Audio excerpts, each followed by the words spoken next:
We need to make the term Epstein elite as infamous as the term deep state and FedSlop. The Epstein case has always been about more than one predator. It has been about a global network of enablers, co-conspirators, and powerful men who facilitated or benefited from his crimes. We are in a nonviolent, legal, fourth-generation resistance war against our own government in our own country, who are defending and covering up the Epstein crimes and sins. Only 2% of the Epstein files have been released, and more have been redacted. The New Mexico Zorro Ranch FBI investigation has gone nowhere, and so the New Mexico government is going to pursue that. In war, enemy identification is essential to identify friend from foe. Just as we have exposed the double government Praetorian Guard puppet masters as never before by making the term deep state ubiquitous, now we must call out the evil, child-raping, child-trafficking Satan worshipers for what and who they really are. Despite their money and titles, shame them, scorn them, and label them the Epstein evil elite. Kentucky Representative Thomas Matthey rebuked Attorney General Pam Bondi on Sunday, declaring he had lost confidence in the nation's top law enforcement official. I think it's way overdue, by the way. I don't think Pam Bondi has confidence in Pam Bondi, Matthey said. She wasn't confident enough to engage in anything but name calling and hearing. And so, no, I don't have any confidence in her. His reasoning cut to the core of what he witnessed during the hearing in what he describes as systemic failures in a document production required under the Epstein Files Transparency Act he co-authored with Democrat Representative Ro Khanna of California. The hearing that sparked Massey's loss of confidence became a spectacle of evasion rather than accountability. Bondi largely responded to questions with shouting, sarcasm, and name-calling. And I've sat at the front table as a special agent prosecuting and putting dopers in prison for 30 years, and that is not a good look. You do not perform that way. When Massey pressed her on specific redactions, Bondi accused him of having Trump derangement syndromes. But the most damning moment came when Bondi refused to acknowledge or make eye contact with the Epstein survivors who were in the room. Terrible, terrible performance. When Representative Pramila Jayapal asked the survivors to stand up if they had tried to meet with the Justice Department officials, all of them, Bondi refused, saying, I'm not going to get into the gutter with these theatrics. In a 2019 FBI document list possible co-conspirators Epstein's sex trafficking operation, Wexner's name of Victoria's Secret fame was originally redacted when the Justice Department released millions of pages of Epstein files. After Massey and Khanna reviewed less than redacted versions of documents and called out the improper redactions, the Justice Department unredacted Wexner's name within 41 minutes. When Massey asked Bondi who was responsible for redacting Wexner's name from the document, she could not or would not answer. When I asked her specifically who redacted Leslie Wexner's name from the document that mattered, she couldn't give me an answer. But ultimately, it is her responsibility. And ultimately, it is Trump's responsibility. Make no mistake. She's doing what Trump wants. Likely, this was a combination of Department of Justice sloppiness, corruption, and AI and human review. Massey's critique extended to the Justice Department's use of deliberative process privilege as justification for redacting certain documents. This common law principle allows the federal government to withhold documents revealing internal decision making. In a revealing comparison, Massey said that former Attorney General Merrick Garland, with whom he disagrees politically, performed much better in hearings in terms of not looking bad, which is pathetic. The political implications of Massey's statement of no confidence are significant.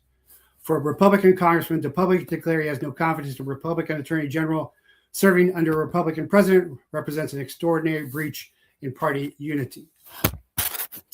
And I think he's waited way too long for this.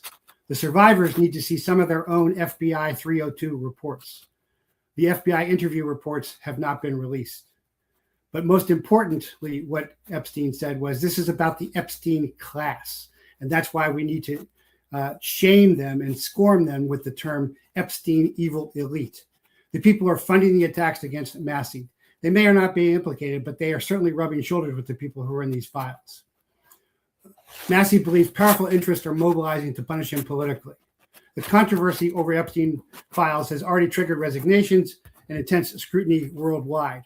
Sultan Ahmed bin Sulayem, the billionaire of CEO logistics giant DP World, resigned effective immediately. And I've talked about some of the other European resignations as well. But nothing really has happened in the United States. Bondi and Deputy Attorney General Todd Blanche sent a 6-page report to Congressional Judiciary Committee on Saturday explaining the redactions and providing a list of government officials. And that's all they did, a list. There was not another release, as they said there was. The report noted that names appear in files in a wide variety of contexts, from extensive direct email contact with Epstein or Maxwell to mere mentions in press reporting. But the core issue is not complicated. Congress passed a law requiring transparency. The Justice Department released millions of pages, but appears to have made selective redactions that protected powerful men. And something that Massey and Rokana figured out early on is when they got to look at the unredacted files, they were already redacted, presumably by the FBI. The Epstein case has always been about more than one predator. It has been about a global network of enablers, co-conspirators, and powerful men who facilitated and benefited from his crimes. We can't make them indict them, and they won't, but we can make them infamous and shame them and scorn them. So make the term Epstein evil relate as infamous as deep state and Fed slop. Welcome, everybody. I'm Jeff Prather, ex-DEA, DIA, targeted whistleblower, turned chaplain, and now America's intelligence officer. Big show today. Got a very special guest, the author of On Killing and the expert in physiological, psychological phenomena of lethal force conflict. Dave Grossman is with us. You just heard my latest Substack, Make Epstein Elite Infamous. But there's a lot of other things happening too. We're going to talk about CIA videos recruit China spies. So my assessment that China is failing seems to be affirmed by the CIA, who are putting out Chinese language spy videos on how to go on tour and contact and revolt.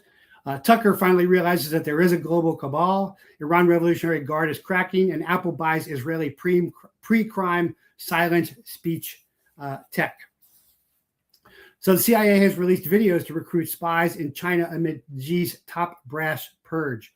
This is actually the third in a trilogy of Chinese language CIA spots giving details how to use Tor, get around Chinese electronic censorship, and contact the CIA. This confirms my assessment that Xi and China is vulnerable and ripe for a coup. And this may be, again, what I am assessing as Trump's secret legacy plan to overthrow Chinese communism the way Reagan overthrew the Soviet Union communism. CIA rolled out a new recruitment video Thursday and squarely at prying open cracks inside the Chinese military establishment. Already, a CCP purge of top military officials has been underway. The latest features a disillusioned mid-level Chinese military officer pitching other officers in the PLA, People's Liberation Army, of quietly switching sides and feeding U.S. intelligence. This is a bold approach. Reuters described the release as the latest U.S. step in a campaign to ramp up human intelligence, and all intelligence is really human, as I've said many times. Though clearly there's a psychological operations element to it, given the obvious public nature of the video pushed directly by the CIA. In the video, a fictional PLA officer declares anyone with leadership qualities is bound to be subject to suspicion and ruthlessly eliminated. CIA Director John Ratcliffe has boasted that those early efforts penetrated CIA censorship firewalls and offered officials an opportunity to work towards a brighter future together.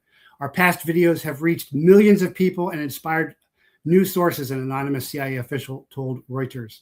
One wonders, given the mass nature of the outreach, how many of these new sources might actually be double agents, dangled as bait by Chinese officials, and that's, of course, standard. That's always happening. But again, that the CIA is making this effort now confirms my longtime assessment that China is really failing with all the factory closures and bank disruptions. And so the fictional Chinese officer goes on to say, my conscience can no longer bear it. I must act for China, for justice. I contacted the CIA. They protected me and provided safety. Now I'm free to speak the truth. If you have info on high-level Chinese leaders, contact us. We'll protect you. So this is a classic recruitment tool, going through their firewalls. This is very, very important. Meanwhile, I mean, Chinese aircraft carriers are failing. Their huge transport planes are failing. The PLA is a paper dragon army. It hasn't fought anything since the Sino-Vietnamese War. A couple of years back, they fought hand-to-hand with the Indians and were beaten very clearly. So this is very, very significant on the world stage. Also very significant is Tucker, who's one of the few truth tellers out there, although I think my guest disagrees with me on that, but that's okay. Has said that there won't be any Epstein arrest because it would expose a super government that's above representative government. And so Tucker is finally figuring out that there is a global cabal, cabal as in Kabbalah. The global cabal, again, as I define it, is made up of the deep state or double government. That is the modern Praetorian Guard, FBI, CIA, that runs our government, and then the international deep state, primarily, again, Israel there as well. But this is important to show that major figures are finally catching up with those of us on the freedom fringe, the liberty luminaries who have been saying this stuff for years. And of course, I've saying it because it's based upon my personal experience. And the reporter asked Carlson, do you think we'll see arrests? He said, well, it's been some 20 years. At best, if there are arrests, they'll be performative arrests. And I think that is a very realistic assessment thereof. But it's important to show how those of us on the freedom fringe, liberty luminary movement who are throttled and censored are finally getting through to the more mainstream, although the more mainstream is very much controlled. Also, in Iran, cracks are beginning to show even in the Islamic Revolutionary Guard Corps. So remember, the Iran Revolutionary Guard is who took our people hostage years ago. Even though the Marine Corps guards had stopped them, a State Department guy opened the door years ago. But even among the shock troops of the Islamic Revolutionary Guard in Iran, there are signs of discontent and dismay. Now, they quote this 30 to 40,000 protesters killed. There's no real basis for that number. Nobody really knows. I think that is something of a propaganda number. But supposedly an IRGC member speaking through an intermediary said he had not reported to work since Thursday and has since refused to return, citing severe depression and ongoing medical treatment because of the shoot-to-kill orders of protesters. Unconfirmed reports indicate that in recent weeks, the IRGC's Intelligence Protection Organization, the body responsible for internal security oversight, sent confidential directives to commanders warning them any refusal to carry out orders, whether their commanders or superiors from the Supreme National Security Council or not, would be met with severe punishment. So that is interesting if that intelligence is accurate and not just propaganda. And of course, this is a tyranny. So that's not unrealistic at all. But beyond these confidential instructions, the IRGC intelligence organization did issue an unprecedented public statement immediately after the January 8th uprising, warning against any insubordination, desertion, or disobedience. Now, that's official. And so that really tells us that they are in trouble. And so the pressure that's being put on by Mossad and CIA and Trump is valid and does seem to be working there to some degree. So I'd like to get into also Apple buys Israeli pre-speech tech firm implicated in Gaza genocide, but I'm going to hold on that because I want to get to my very special guest. because he's been patiently waiting. So in law enforcement and military, if you're in the warrior circles and you don't know who Lieutenant Colonel retired David Grossman is, you're simply not trained. Anybody who's anybody in any serious unit has been trained by him. I was first trained by him in the military, then law enforcement. I got to do a co-seminar with him years ago. Colonel Grossman is a retired Army colonel, and he is the expert in the psychology of lethal force, a field he terms killology. He is best known for his groundbreaking book on killing, the psychological cost of learning to kill in war and society, which explores why most people are reluctant to kill and how military training overcomes this natural aversion. He also goes into the physiological, psychological responses in a lethal force conflict, which I've talked about in the Alex Preddy shootings, and why I think that was not an execution. A lot of my colleagues have said that was murder.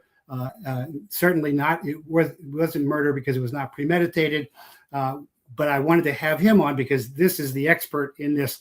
And I've talked about how what we see in the video is not what the participants see in the fight, because there's even hallucinations that happen. His book has sold over 1 million copies, is required reading by the U.S. Marine Corps, FBI, and everybody else.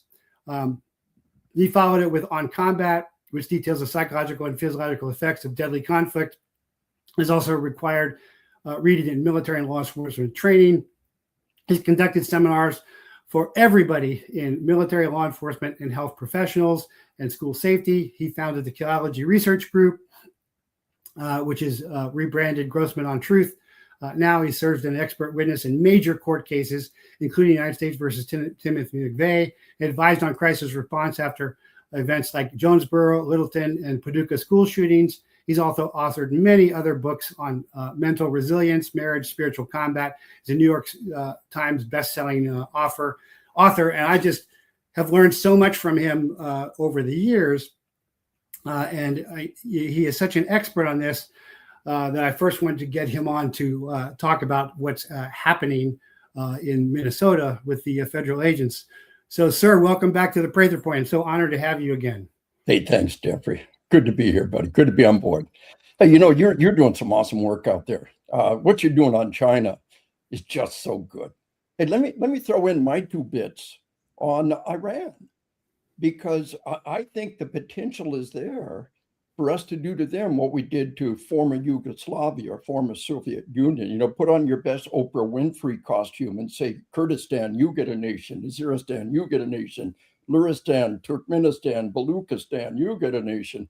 The potential is there. You know, we saw the Kurds disappear from Syria, and we ought to ask, where are they going? And I'll tell you where they are.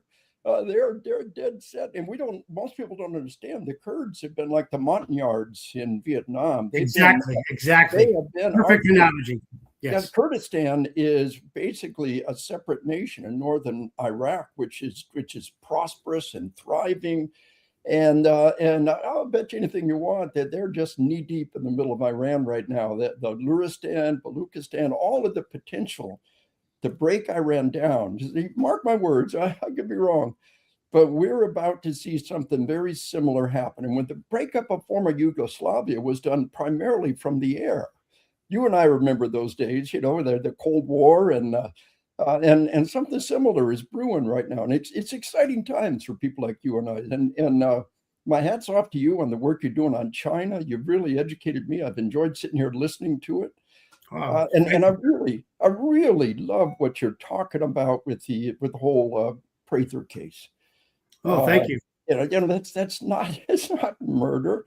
Those guys didn't wake up that morning and say, I'm going to kill this guy.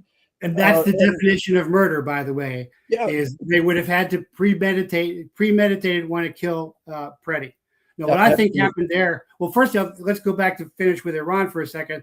I also think this may be part of Trump's philosophy of cutting off Iranian oil resources to China to pressure them even more. What do you think about that? Oh, it's absolutely. You're brilliant. Your whole take on China. I thought it was pretty well educated. And just sitting there listening to you really enlightened me. And I track a lot of this stuff. This is really good. And I pray you're right. I hope you're right. I think we're going to see Cuba fall in the near future. We've seen Venezuela's oil stop. We're going to see the breakup of Iran, I hope, I pray, in the very near future. And that basically isolates China. Russia is more than a paper tiger. They're hopeless. They can't defeat Ukraine. They're not a threat, although in the long term they could be.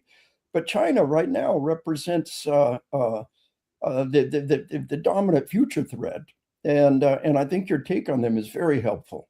And taking the oil away, shutting down Iran's oil flow to China, shutting down Venezuela's oil flow to China is brilliant.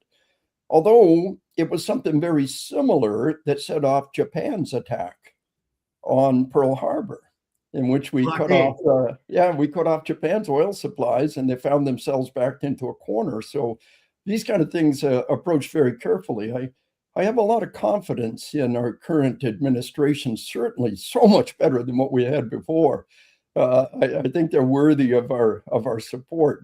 But coming back to the case at point, and let me ask you, what do you think about the whole idea of the Kurdistan expanding outward into that portion of Iran, the Lurs getting their own portion, the Baluchistans getting their own portion, breaking down like former Yugoslavia? Does that kind of pass the common sense test? Does that sound reasonable? Oh, certainly. And again, we should stand by our Kurdish allies. They're the ones with the Green Berets, the horse soldiers, who I've had on the show too, that were just fabulous. The month-on-yard analogy of the Hmong is perfect. And we recently haven't treated them well. So no, I think that makes total sense. Although I think I would disagree respectfully on Ukraine and Russia. Russia, just like Afghanistan, is one of those countries that the terrain defeats everybody. No one will ever defeat Russia. Alexander, Napoleon. But what Russia is doing right now in Ukraine is the deindustrialization of it.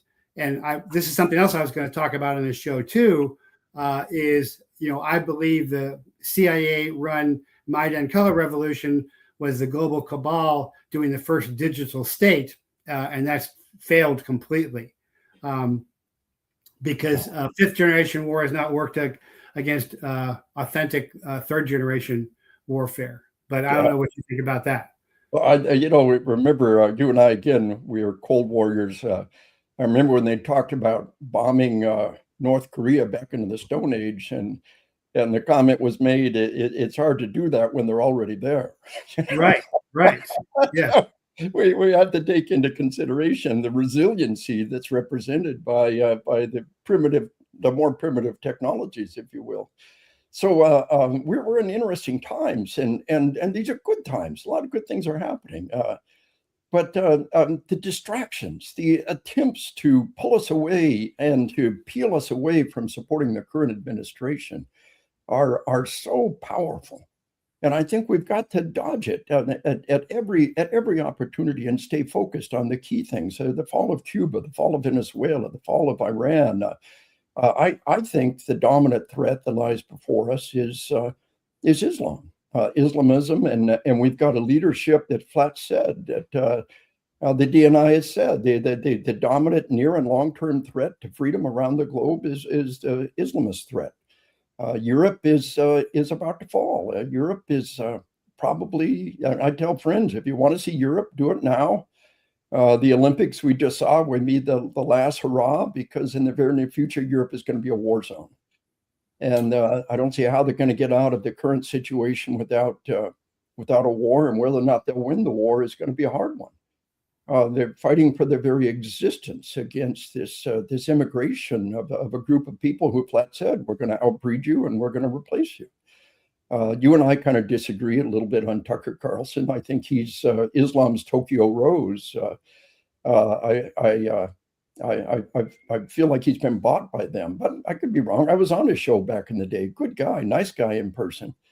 And I just feel like he sold his soul. But I hope I'm wrong. And I'd like to see events turn out that says, wow, I was wrong about that one. But I think the dominant threat right now is Islamism. And I think the takedown of Iran and the support of Israel represents, and the Kurds represent one of the most positive forces that we have as to provide kind of diplomatic leverage in that region.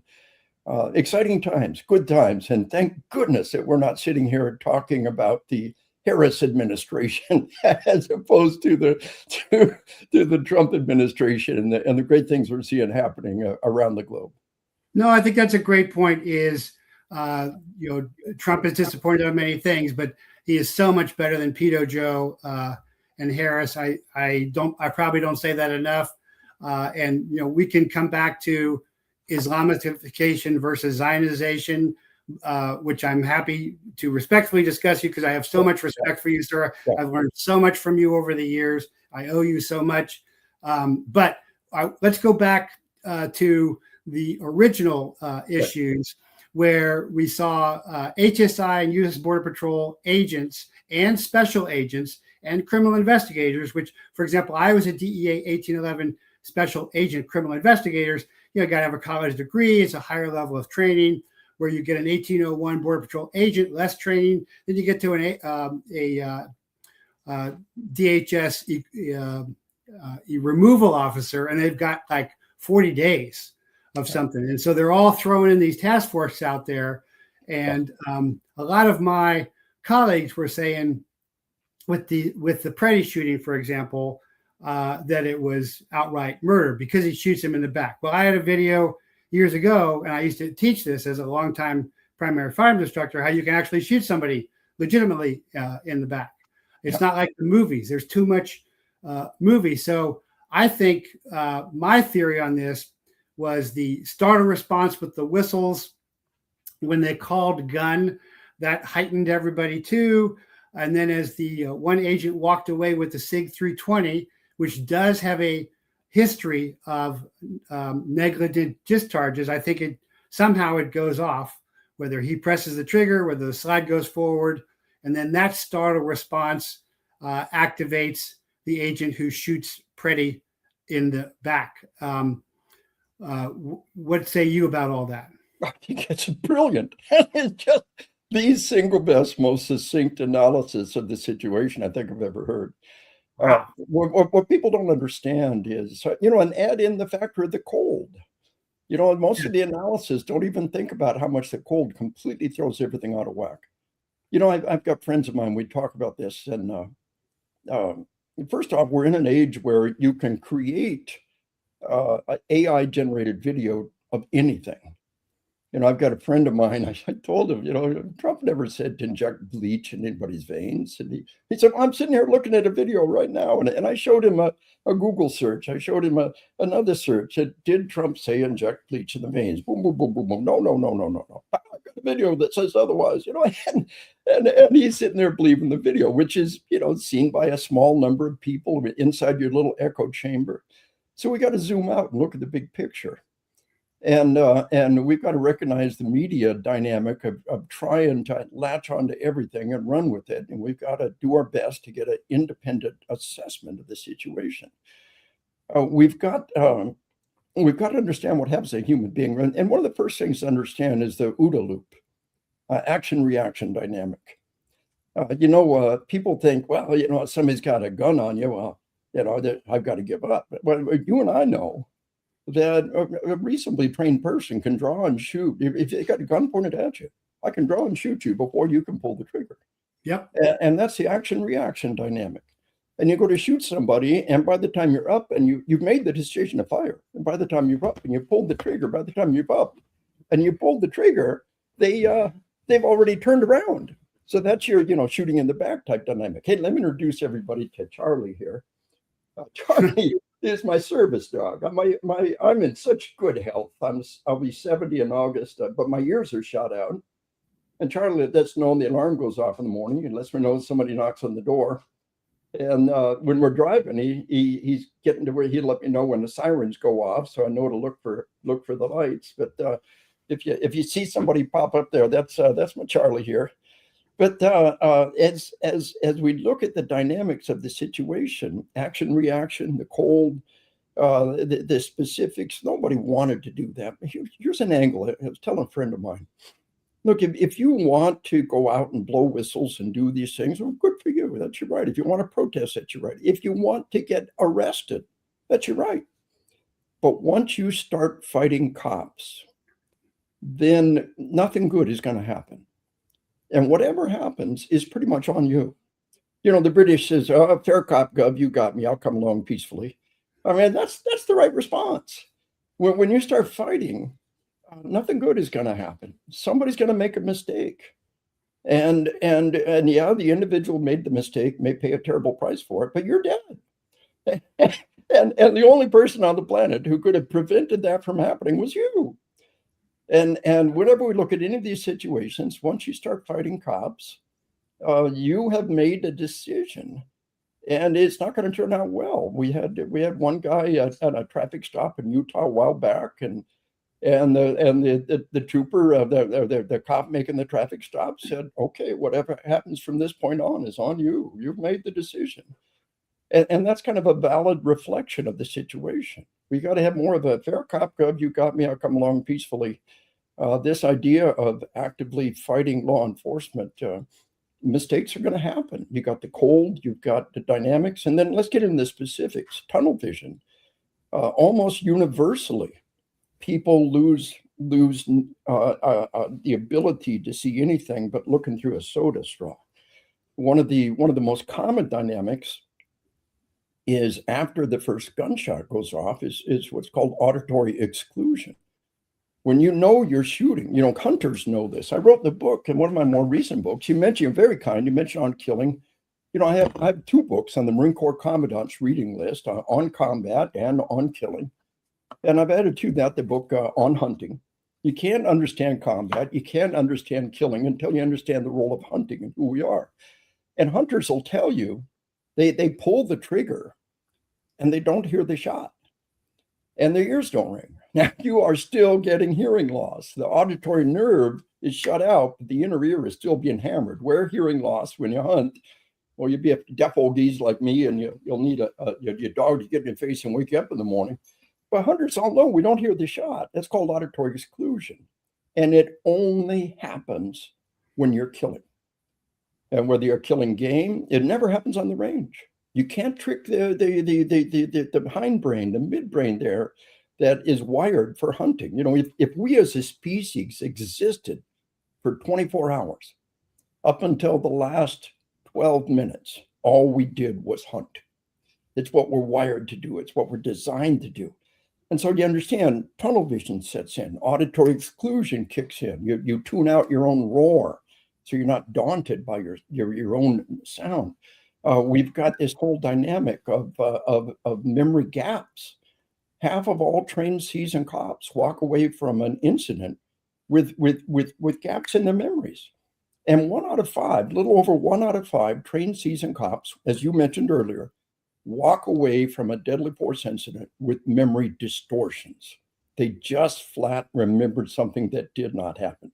So here's a lesson to everybody. I speak at the NRA every year, and I tell all of my armed citizens and everybody out there, you know, if you're a cop and you're in a deadly force incident, your union lawyer is going to show up first thing, and you're going to make a basic statement. I was in fear for my life. I fired my weapon. Here's the evidence. Here's what needs to be secured. I want to talk to my lawyer. I have nothing else to say. That's what cops are instructed to say. You know, again, this is not the time after you've been in a deadly force incident. Now is not the time to shoot off your mouth. There's memory gaps, there's memory distortions. You got tunnel vision. You got things right in front of you that you did not see. Oh, that was right in front of you. Why didn't you mention it? You lied. Why didn't you mention this? You lied. You said this happened and it didn't happen. You lied. So don't say anything.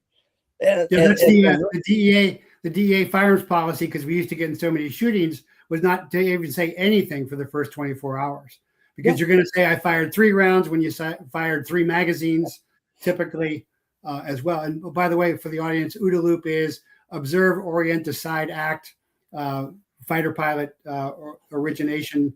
On board. And also, what about hallucinations, where you taught how many cops saw their partner getting shot? So with the Alex Preddy shooting, they might have had tunnel vision, because right afterward you hear the agent saying, "Where's the gun? Where's the gun?" Yeah. And of course, we're armed citizens. We carry, and the world's a better place because of it. if you intend to go get arrested, it's probably not a good idea to carry a gun. But the fact that he had one gun, it could generate the probability he had a backup gun. He had another gun, Yep. which is logical thinking under that circumstance. Where's the gun? Where's the gun? I saw a gun. I heard a gun. And so these are complex dynamics, and people are passing judgment. I think you make a really good point that these guys get like 40 days of training. They've basically been to basic training. They've had previous training. But these are not the kind of people you want to get in a fight with. They're going to make mistakes, and the mistake is not going to go in your favor. And yeah, their career may be destroyed. They may be ruined human beings, but you're dead. and I don't consider that. I don't think anybody considers that a fair trade. So the Alex Breddy situation needs to be looked at with a lot more caution, and let the process play itself out. And I really think your take on it is brilliant. The assessment, the only ingredient I would add is the cold. But the previous shot that went off, I'm a 1911 guy when I do precision shooting, but I carry a Glock a lot, and that hard trigger on that Glock is its own safety. That, as you say, you get a weapon with a little bit more of a hair trigger, it's a whole lot easier to get that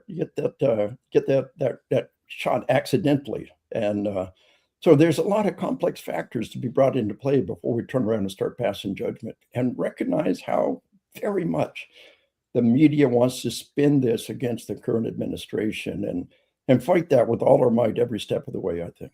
Does that all make sense? Does that tie in with what you're doing? That's great. And also 18 USC 111, when you interfere with a federal agent or officer, you are a felon. That's a felony right there. I said, the hundreds, maybe thousands of arrests I made, every time was a felony arrest. So my gun was always out. So the fact that their guns weren't out was kind of an anomaly to me once he was. And what most people don't understand is Graham v. Connor, which the Supreme Court has said that you can't look with a godlike Monday morning quarterback assessment of the situation. You've got to look at the facts they knew at that time and what a reasonable person would have done under those circumstances at that time. That is the defining Supreme Court decision on judging law enforcement. What would a reasonable person, given the circumstances and the knowledge available to them at that time, have done under that circumstance? And so your take as a federal agent and as a prior military has a lot of value to bring to the situation here, and to help your listeners depressurize the situation a lot, I think. Well, I'm so glad to have you on to clarify all this, because again, some of my colleagues were saying murder and execution, and I certainly didn't see it in that. But let's go to the more recent Miramar Martinez shooting, the lady who was shot 5 times, and it looks like the Border Patrolman swerved into her. Maybe he was doing a pit maneuver. I don't know that. And by the way, I mean, those are maneuvers we actually do. You never see them in the movies. All you do is see the cars hitting against, but you can actually pit cars. We practice it. I've done it many times, ramming and pitting. But that shooting to me looks that looks bad to me. Also, I can even see the guy's finger wandering into the trigger well early on while he's still sitting there. Understand again how easy it is to play with video in this day and age, and how easy it is to create an AI generated video and release that and have us all chasing that rabbit trail. But given that, there's this various dynamic. You see this a lot where that we're supposed to keep our finger off the trigger. But when you watch people making real world entries, they're constantly going down and checking that trigger unconsciously. I did some research tied in with a European researcher, and they were doing just force on force engagements. This is just your basic simulation, force on force. It's not a real world environment, although it's kind of hurt or be hurt. It simulates it nicely. And they were videoing, and they were looking for just one thing, was their trigger discipline, and how often they kept coming down, doing that trigger check and coming back again, and they were not aware of it. And it was an almost universal phenomenon when they showed them that video. There's a Gape video out here of a Delta Force operator, and he's being interviewed, and he talks about how the training sergeant came to him and said, "Hey, I want you to look at the videos on that last run through the shoot house." He said, "Well, why?" "Well, you did this and this." "No, I didn't." I said, "No. Yes, you did. It's an order. Come look at the video." He said, "I'm Delta Force. I'm the veteran of, I'm the world Olympic champion, the veteran of many combat. And I was ordered to look at the video, and sure enough, I was doing things on that video that I was not aware of." No, I've videoed my students, because I know you're a Hojutsu black belt, and I have my handgun martial arts center martial arts too. And here I'm clearing my 19. I've got a barrel block in there. But what I teach there is a bent active trigger finger with pressure, so that when you drop in, as opposed to this will always happen. It'll always just wave in there. I've seen it a million times. You're exactly right. So good. Let me show you something. Give me just 10 seconds here.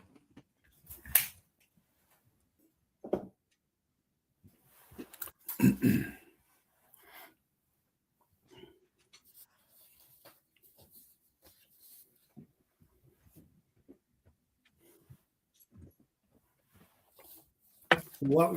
I apologize. I never thought, this is my personal care. Now, my son is a gunsmith, and between us, we got 5 patents.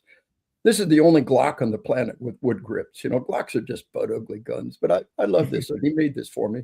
But we've got a patented item, which is a trigger finger index point. And it's that exact same reason. You got an index point and a positive feedback loop. And we've got that patented along with these enhanced slide pulls and we've got the micro front sight and a couple of other items. But you're so right.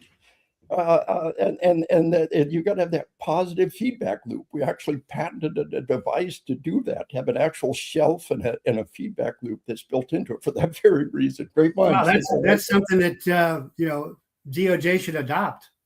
I think so, and we've got the patent, and we're happy to share it with anybody who wants to. The enhanced trigger pulls, and like I said, the micro front sight is a lot of fun. John Browning first made the 1911, and the front sight was 50,000th of an inch, and it was the first thing he changed because it got bent.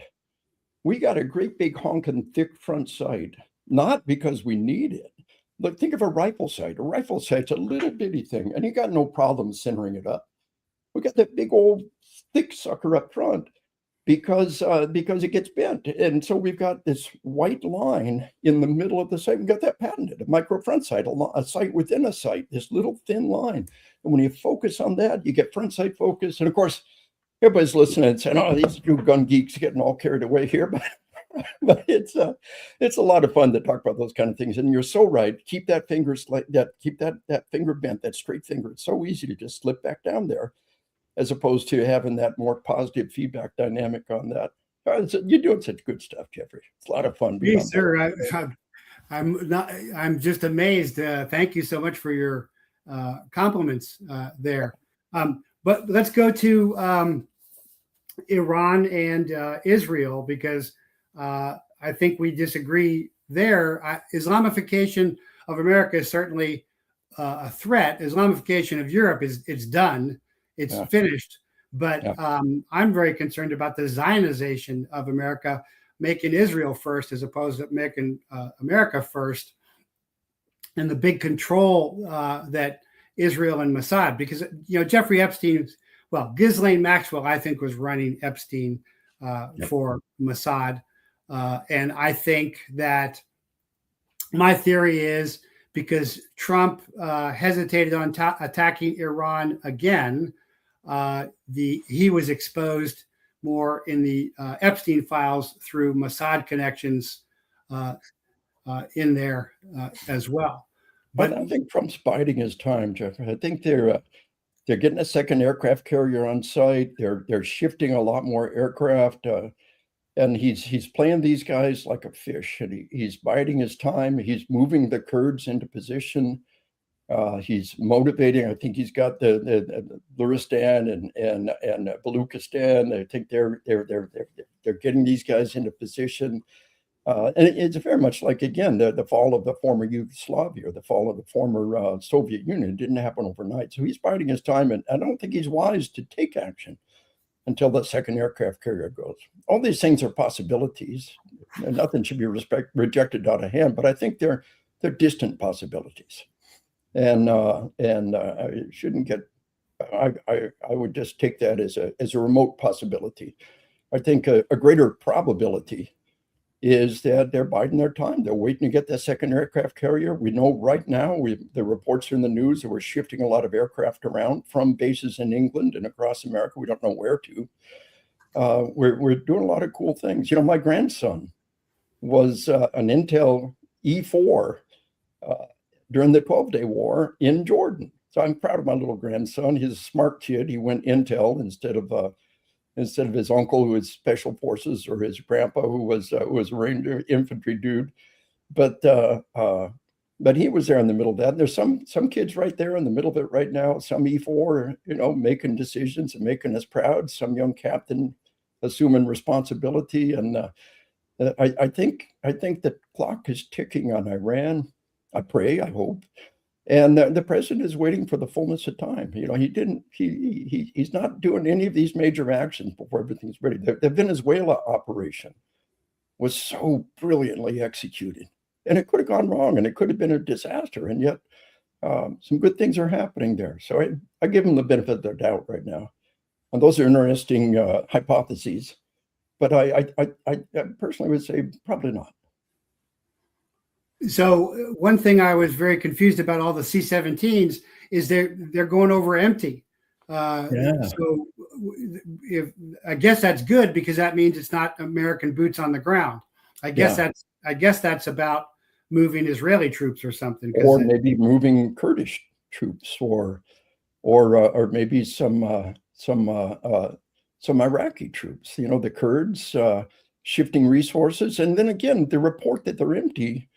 Yeah, how valid is that? You know, when the bombers went over to bomb the nuke sites in Iran, everybody was caught by surprise by that. Well, the bombers went in the opposite direction. You know, I thought, well, they're going to Diego Garcia. They'll launch from there. No, they went straight from American bases. They took them out and went straight back again. But the point is that our current military is really good at misdirection.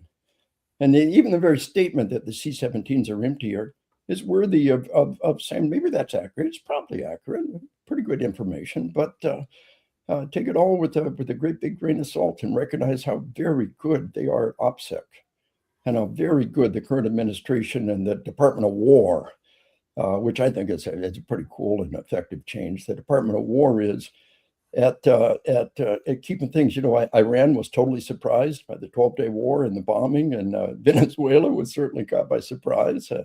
Let's see what happens. And like you said, the fact they're empty, what are they going to do with them? Well, it's not American troops on the ground, and that's good. That's something I think Trump is going to avoid with all of his heart and might. But the idea of taking our Montagnard, are the Kurds, who, by the way, are surrounded by enemies and hated by everybody. You know, and really Israel's the same way. They're our only real good, dependable allies in the area. Always to be taken with caution with any allies. Nobody has complete 100% alignment. But I think we can depend on Israel. I think we can depend on the Kurds. And I think, I hope that some good things are happening here. And what an interesting thought process. Empty C-17s, who are they supposed to lift? Where are they going to lift? What a bunch of options open up for us when we start looking at that. You know, you were saying, okay, so they're not taking American troops in. This is very good. Who do you think they might be taking? What do you think they might be doing in country? No, that's a great observation, that they could be moving Kurds, Iraqi. I would be much more optimistic about the Kurds than the Iraqis at this point. Yeah. But that kind of answers that question. Yeah. And why the third aircraft group? Yeah, I mean, the more the merrier. Let's take a look at the bombing campaign in former Yugoslavia. And look at the density of aircraft that we had to make that one pull off. And that was a comparatively small area and a comparatively small force. You know, if you want to disassemble Iran, and you want to go ahead and have these independent Lurs and the Kurds and the Baluchis, if you want all of those elements to be able to rise up, I mean, you know, you can imagine the CIA working for decades to create these cells of Luristan and Baluchistan and Kurdistan and having them ready to rise up at the moment of truth, you know, and all of that is coming to fruition potentially, and in our hopes and our dreams, and in the near future, we'll find out something very similar is happening in Cuba. That's been waiting for a very long time to come to fruition, with an awful lot of Cuban nationals ready to head back over there, an awful lot of good things. The Bay of Pigs disaster, which you and I remember. Hopefully we can avoid repeating that kind of fiasco and do Cuba right. And I think it may be coming. Well, I'm certainly for having influence in the Central and South America region. That's where I worked, you know, with 7 Special Forces and Drug Enforcement Administration SNOCAP program. So, you know, all that's certainly in our sphere of influence. I'm not so sure about the need for Iran, and I'm not so sure that Israel, who spies on us, who hit the USS Liberty, is necessarily our friend, as you seem to think so much. Yeah. You know, we've done some stupid stuff over time. Liberty was a long time ago, but not to be forgotten. I think if we can turn Cuba into a trading partner immediately below us, look what that would do for our economy. Look what that could do. What a legacy to leave behind. So you're right. You know, Cuba is far more important in so many ways. Stopping Venezuelan oil is far more important in many ways than Iran.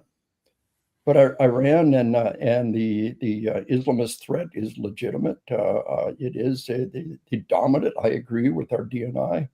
It is the single greatest current and future threat to liberty around the world.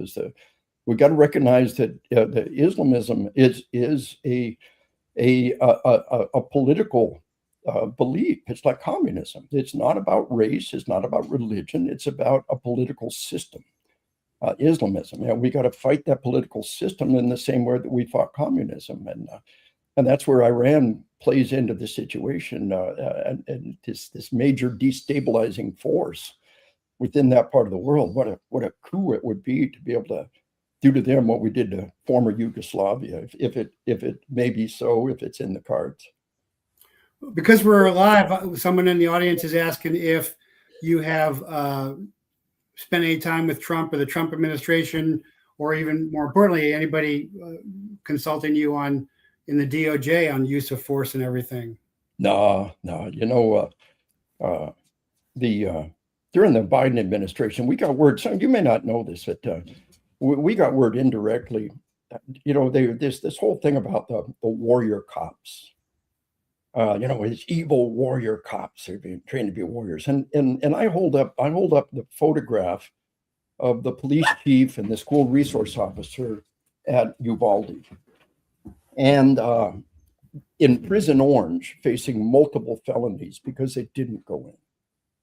Now these are good men. They didn't wake up that morning and say, I'm going to stand and do nothing while children are slaughtered. And if you'd ask those men, are you going to be cowards today? They say, never. You said, are you going to be warriors? I said, no, warrior cops are bad. You know, well, it's the guardian versus warrior is the equation out there. And the guardian model is right. But there are times when you got to be a warrior, and you got to go to war, and you got to take a bullet per kid, and you got to charge that person. And so we've got to draw from both sides of that equation.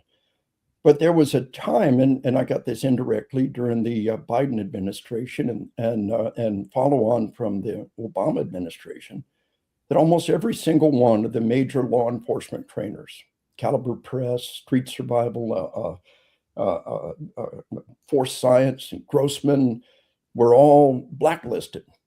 That was a secret blacklist that these guys are training warrior cops, and they need to be shut down. And we're still fighting that. The key players out there, the people who trained your generation, we're still out there kind of fighting that. The books are still out there. I'm still doing my thing. I'm 70 years old. I'm in great shape. Willie Nelson is 92 and on tour. That's who I want to be when I grow up. So I plan to stay in the fight for another 20 years, because if we quit, the bastards win. That's a very interesting analogy. I've talked a lot about Uvalde and how shameful they were. So you're saying between the Obama and Biden administration, there was a cultural shift away from Caliber Press and your great work. And they were blackballed. And all this is indirectly. I thought at the time, I got back to them, I said, hey, let's do a court case. Let's do a freedom of information thing and peel this loose. Never got anything back. But these guys are evil. They're turning these evil warrior cops out there. And that whole generation needs to go away. And we need a new generation of tiger doctor cops. Well, there's always room for balance. Balance is hard. Flop over on the Guardian side, flop over on the warrior side. But the only way to make progress is balance. And stand up on your hind legs and move forward. So balance is always hard. And having that balance between the guardian and the warrior, but recognize that the need for both. And I think Uvalde is an example of the guardian model taken to its extreme. No, it's not my job to take a bullet for a kid. It's not my job to be a warrior and go to war and to take and to charge a machine gun nest. That's not what I do. I'm a guardian. We saw it with the school resource officer outside of the Parkland, Florida school massacre. And by the way, all of you out there, every time a criminal act is called a shooting, it should make you mad. Shooting is an Olympic sport. Shooting is our constitutionally protected right. Every time a criminal act is called a shooting, the Uvalde shooting, it was a massacre. It was a mass murder. There's many good words for what happened. But the school resource officer outside of the Parkland, Florida school massacre that sat and did nothing, his sheriff was a very left-wing Democrat, was voted out of office. But when in the military, when things go wrong, we look at the leaders. And the sheriff at the Parkland, Florida massacre he said, I don't want warriors, I want guardians. And so he guarded the door while children were slaughtered. And words have power. Words like duty, honor, country, and oaths and words have power. And so this whole administration, the Biden administration, the Obama administration, gutting law enforcement. And now what we've got is a group of individuals, like you said, with 40 days of training as we try to ramp up. And we'll put them in life and death situations in the cold, making life and death decisions with basically nothing but, think of it as recruits coming out of basic training, being thrown into combat, being caught on video, making life and death decisions. Whereas we should have had generations of training and preparation for these guys instead of having to ramp up from the ground up and try to recreate this culture of balance that can make these decisions in life and death situations. Does that all make sense from your perspective? It certainly does, sir. And I think I'd have to admit that the CIA seems to be doing some good work in China and Iran. Oh, that's certainly not in Ukraine. But thank you so much for coming on today. Where can people follow you? My website is grossmanontruth.com, grossmanontruth.com. We do a lot of social media posting. The one social media I stay on top of is LinkedIn. Lieutenant Colonel Dave Grossman on LinkedIn. I generally answer most of the questions there. And we've got a lot of good posts keeping people current on all the stuff that we're doing and the information I think needs to get put out there. You can follow our website, grossmanontruth.com, order the books, and stay current with what we got going on. In the meanwhile, you keep doing the good work, brother. If we quit, they win, and we won't let the bastards win. So God bless you. God bless America. God bless you too, sir. Thank you so much. It's great to see you again. If you guys are in a warrior culture, you haven't read On Killing, On Combat, you're way behind. And you're still doing all your training seminars, right? I'm on the road, not quite as much as I'd like to. Like I said, we're fighting that dynamic, but I'm on the road, rocking and rolling. We used to post on our website where we're training, but they started picketing and attacking. Oh, this is the guy teaching killology, all these murdering cops out there. And so it's a little bit harder to find where we're at, but we're there and we're doing our best and fighting the good fight. You stay in the fight, and all you great Americans out there, stay in the fight, stay hard, stay safe, believe in who you are, believe in what you do. Well, thank you so much, sir. It's been an honor and a privilege. My pleasure, sir. Okay, so there is the great Dave Grossman, retired lieutenant colonel, who is the expert on psychophysiological responses in lethal force conflict, and a variety of subjects there. And I have got to wrap up today quickly because my wife's mother's funeral is about to happen. But remember, freedom is never given. It is earned, fought for, won, and taken. So take it.